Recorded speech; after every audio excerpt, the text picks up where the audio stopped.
Before I say anything, I want you to notice something. You just watched the movement. Nobody explained it. Nobody told you what it means. And yet, each of you probably experienced it differently. Maybe you felt calm. Maybe you felt curious. Or maybe you were simply observing.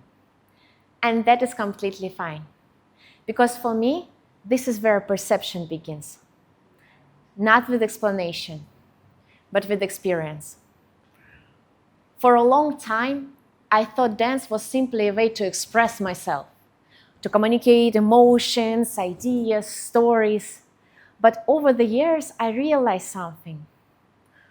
Movement doesn't only help us express the world, it can also help us understand it. And strangely enough, I discovered it not through the movement first, but through paintings. When I was younger, I looked at a painting the way many people do. I wanted to know what the artist meant, what the hidden message was, what I was supposed to see. And honestly, I still think history and context matter. But at some point, I noticed something. I was always searching for explanation before I had truly experienced the work itself. Then one day, I started to pay attention to the brushstroke. A painting looks still, but the hand that created it was not. It was moving. Every line is a gesture. The brush goes to the left and to the right, powerfully, gently, fast and slow. Every mark carries speed, pressure, hesitation, confidence.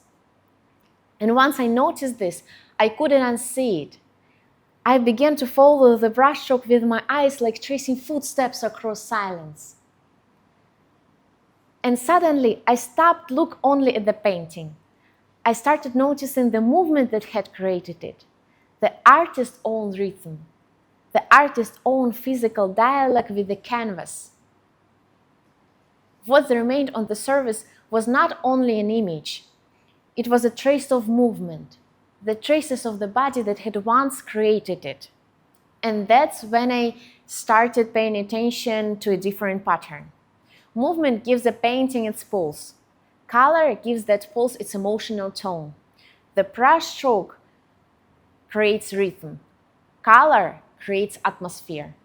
The same movement can feel completely different depending on what surrounds it. Sometimes painting feels heavy, sometimes light, restless, or deeply still.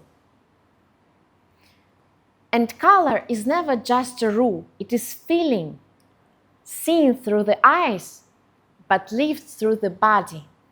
If you allow yourself to soften, to release control, you can almost feel color moving through you physically. And then comes the most surprising realization. When we look at a painting, we do not see everything at once. Our attention moves, it travels, it pauses, and it returns. And little by little, the painting unfolds in time. That's when I began to see composition differently. Composition is choreography for the eye. The artist is guiding our attention just as choreographer guides the movement across the stage. What I thought was a simple image slowly revealed itself as a path. I wasn't standing in front of the painting anymore. In a strange way, I was already inside it.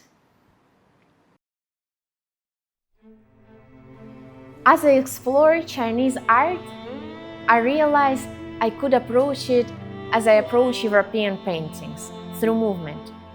Calligraphy became movement itself. Landscape revealed rhythm, balance, emptiness, flow. Movement showed me culture, not through words or labels, but through experience. That is why I began practicing Chinese martial art. At first, I focused only on technique. But over the year, it became a way to feel the world, to grasp the natural order of things, and to delve into the roots of culture. Ideas that words could never capture. The Tao Te Ching says, 道可道，非常道；名可名，非常名。The Tao that can be spoken is not the internal Tao. The name that can be named is not the internal name.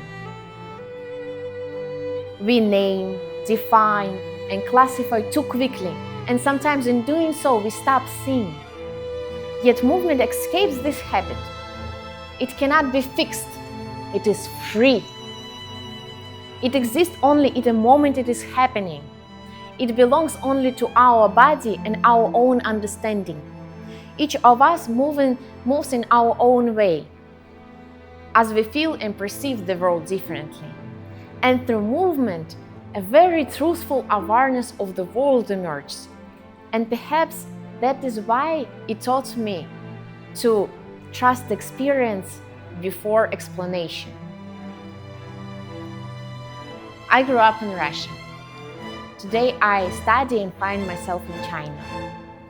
People often ask me, which culture influenced me more? But honestly, I'm more interested in something different, in the bridges. The quiet conversation between things that seems unrelated. And I think the Taoist idea captures this beautifully. 山山若水. The highest good is like water. Water does not resist. It adapts. It flows around obstacles without losing itself. It moves with the world and not against it. And maybe that is how I began to see things, not separately, but in relation. Because today we live in the world full of captions and explanations, reviews before movies, captions before images, opinions before experiences. We often inherit ways of seeing instead of discovering them. I don't think we need less knowledge. History matters, context matters, other people's perceptions matter. But somewhere between knowing and experiencing, there is a gap. And a small pause before meaning forms, before saying, what does this mean? There is a moment when we simply see it or feel it. Meaning often comes later. Sensation comes first. And maybe the most important bridge is not between countries or cultures or even art forms. It appears in the way we see the world, between what is in front of us and how it quietly becomes part of us. Flowing, flexible, alive, like water. Thank you.